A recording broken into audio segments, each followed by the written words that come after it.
when he came up to the wreck scene and he was talking to me, he was the first person that believed in me when everything shattered.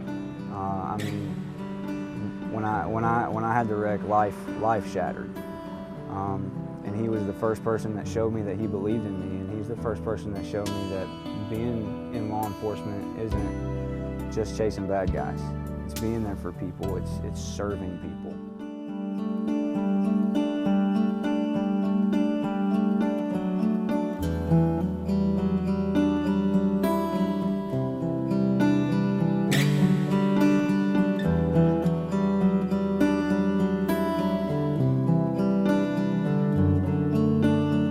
February 6th of 2009, I was involved in a rollover vehicle crash, and a vehicle rolled 7.5 times. I remember going off the road, overcorrecting, getting back on the road.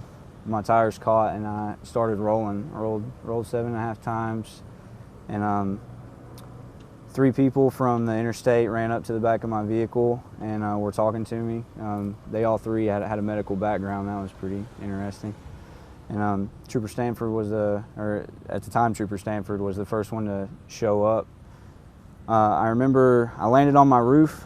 I undid my seatbelt and fell down. I looked out the back window and he was there. He was talking to me. I took my ID at the jail. At the time I worked in the jail in Sumner County, and I have my jail ID and badge. And I took it and I gave it to him.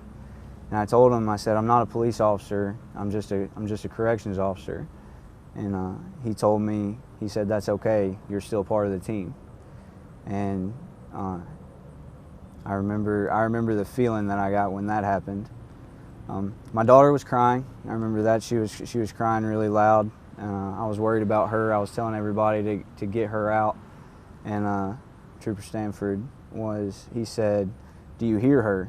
You hear her crying, that means she's okay. She's here, she's good, we're gonna take care of you. And it was an awfully amazing day. So my first thought was, there was probably gonna be a child somewhere involved in this crash. And due to the damage on the vehicle, it was a high likelihood that there was gonna be some severe injuries involved. I remember making contact with Officer Bardale and observing that he had some injuries, and then I remember checking on the child, and as far as her injuries were concerned, it didn't appear that she was going to be okay at that time. I noticed that her injuries weren't too severe, so I went back to Officer Bardale and stayed with him until paramedics arrived and took care of him. My family was very quick to assure me that she was okay. When I was transported by ambulance to a field, and I ended up taken by a helicopter to the med. I was in the trauma intensive care unit for like 17 days, so I was asleep. Per se for a few days. And by the time I had woken up, she was getting ready to be released from the hospital and stuff. So it was fortunate enough to where I didn't have to experience that much worry, because I was kind of out of it. It was definitely a relieving, tear-filled moment. I was scared, because that's the first thing I said when I woke up. When I woke up, I had to write on a whiteboard. I couldn't speak because of the medical stuff that they had on me. And that's the first thing I asked about, and she was able to come and see me, and I was able to hug her and stuff. And I was really relieved. I was really worried about her. I was in the trauma intensive care unit for 17 days, and I got moved to a regular room at the med in Memphis. I was in the hospital for about a month, and about 2 years of physical therapy and occupational therapy took place. Several doctors and residents and medical personnel told me that I would not be able to return to law enforcement.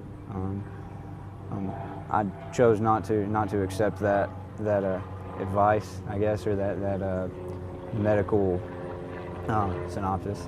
So I kept on going. I kept on pushing. I did therapy, and 2 years, almost to the day, I went back to work at the jail, the same one that I worked at before. And the rest is history. It took a lot more work of stretching and physical therapy and just recovery time before I could make it back to where I'm at. I've always wanted to be a police officer.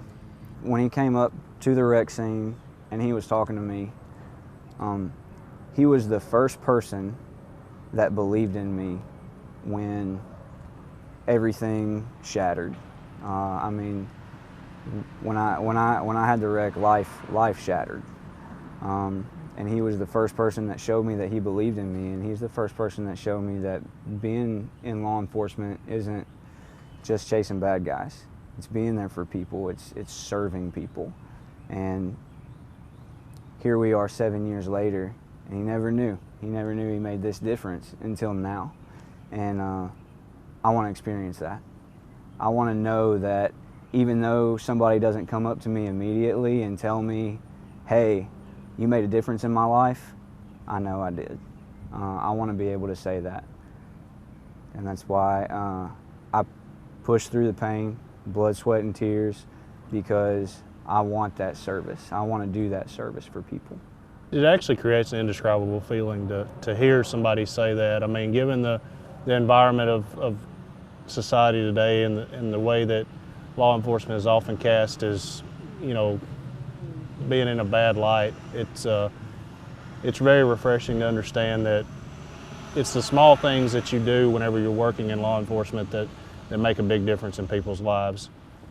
Just being out there and working and doing what's right creates such a positive impact in people's lives, and we often don't really understand exactly what we're doing. We don't understand that some of the traffic stops that we make, the outcome could have been totally different had we not made that traffic stop, or the way that we deal with people on a crash scene and do the follow-up investigations and talk to them. It can often create a lasting impact in somebody's life, and it's very refreshing to understand that actually does happen pretty often. I was very blown away whenever I was first contacted about him actually continuing in law enforcement and being able to complete, you know, Toledo, and now is on the road as a police officer. Just seeing the situation of the day and the injuries that were present, and now hearing the story about, you know, being in intensive care as long as he was and having to go through all the physical therapy and things to get back into law enforcement and be able to push forward. It's absolutely amazing to hear his story, and it's very humbling to know that I was actually involved in something, you know, that was such a big impact in your life. Well, fortunately, I just got out of the police academy, and they gave me the actual numbers on the likelihood of survival wearing a seatbelt versus not wearing a seatbelt. That was you're twice as likely to survive a crash with a seatbelt on. I had a seatbelt on in my crash, and they gave me a 30% chance of making it off the operating table from my first surgery, the first emergency surgery. There's no doubt in my mind that it would not have been survivable were it not for the seatbelt. It takes 2 seconds. It's not worth it. You know, comfort, timing, whatever excuse there is not to wear it, it's not worth it. It's absolutely important. Wearing seat belts is essential to making sure that you're not only safe, but that you're able to control your vehicle. You know, a lot of times people will say, you know, if I'm not wearing my seatbelt, I'm only hurting myself. Well, you know, it's not entirely true, because a lot of times whenever you run off in a ditch or something like that, you're thrown from your seat and you're not able to control your vehicle. And people don't understand is a lot of times that vehicle could go into another car and injure somebody else or kill somebody else who's an innocent party driving down the road. You know, people love their kids. They want their kids to grow up and be happy, and you know, a part of that is making sure that you instill the love and buckling them up and making sure you ensure that they're properly restrained while you're driving down the road. It's just a level of care that you're putting within your children and even within yourself, so you make sure that you're there in case something does happen, that you can survive the crash and be there to care for your kids. all I ever talked about, all I ever wanted to do was be a police officer. And during that wreck, that was the first thing that I was saying to him. Hey, I'm not a police officer yet. You're part of the team. You're already there. You're gonna get there. You know, the genuine care and the genuine response that I got for him was, it was humbling for me because he was so humble about everything. I can't put it into words. I can't describe how amazing it feels. You know, as law enforcement officers, we have the opportunity to make impacts on people's lives every day. Whether it's, you know, simply saying hi to somebody as you walk into a restaurant or a gas station, or taking the opportunity just to talk to somebody. I enjoy that part of the job of, you know, just standing at the gas station, asking people how they're doing next to you. You know, one thing is, you know, if my family were involved in something like this, you know, I would hope that a law enforcement officer would take the time to talk to them and be there for them and be there with them. And I think we do have that opportunity every time that we do go out on the road every day. We get in our patrol cars and we have an opportunity to impact people's lives. Not only negative, I mean, that's the thing that's broadcast so often in news broadcasts, but we also have the opportunity to impact somebody's life in a positive manner. And those positive manners are not always, you know, reflected in the news stories. And you know, and I saw an opportunity with his daughter to just simply carry in a little stuffed animal, a little Mickey Mouse doll. And I remember carrying that into her, and you know, she was playing with it, and she wasn't crying at all. She was pretty happy to receive that, and that was something very small at that time that I'm sure she doesn't remember now. But at that moment, you know, she felt comforted with me being a law enforcement officer and giving that to her, and that had the opportunity to create an impact on her life that law enforcement was good and that we were there to help. I think my biggest word of advice is to always wear your vest. Pay attention to what's going on around you.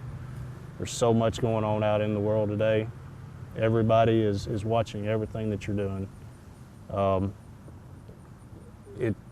You always need to take care of yourself and understand that if you're taking care of yourself, you're taking care of me in the long run. Because if something happens, if I'm not taking care of myself, then I can't be there to take care of you. So always wear your vest and know that, you know, you're doing the right job. You're out here doing what's needed in society, and, you know, always keep your head up no matter what happens. I just want to say that, you know, it's been 7 years, and it's just now coming to light the big difference that you made by doing what you did and talking to me the way you talked to me, or speaking to me the way you spoke to me. And I really appreciate it. You know, you are not only partially responsible for the recovery that I made, but for me sitting where I am today living my dream. I really appreciate it. Thanks a lot. Thanks a lot.